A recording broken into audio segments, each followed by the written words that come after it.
So Kamal Haasan గారు చెప్పినట్టు Kannada born from Tamil. ఇది ఎలా ఉంటుందంటే స్టేట్మెంట్ నీ ఐడెంటిటీని రీరైట్ చేస్తున్నట్టు it will project like that. Of course ఆయన చెప్పిన ఏదైతే ఉందో అది తప్పే. Linguistically Tamil Kannada born out of proto Dravidian.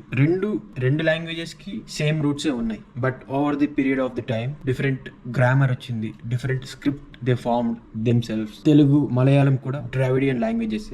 ఇవన్నీ ఒక్క తల్లి కడుపునే పుట్టినట్టే. I mean from the proto Dravidian over the thousands of years ago వాళ్ళకంటూ ఒక ఐడెంటిటీగా ఫామ్ చేసుకుంటూ, ఐ మీన్ వాళ్ళకు కొత్త గ్రామర్ క్రియేట్ చేసుకోవడం ఆర్ కొత్త స్క్రిప్ట్స్ రాసుకోవడం, ఇలా చేస్తూ అన్ని సెపరేట్గా డివైడ్ అయిపోయాయి. అండ్ కన్నడ లాంగ్వేజ్కు 5th century నుండే ఇన్స్క్రిప్షన్స్ అనేవి ఉన్నాయి. It's grammar, it's inscriptions, it's scripts, everything is original. ఎవరో నీ లాంగ్వేజ్ని తప్పు చేసి మాట్లాడారని వాళ్ళ మీదకి డిఫెన్సివ్ మోడ్లో అటాక్ దిగితే మాత్రం నీ లాంగ్వేజ్ గొప్పదవదు. And try to responsibility.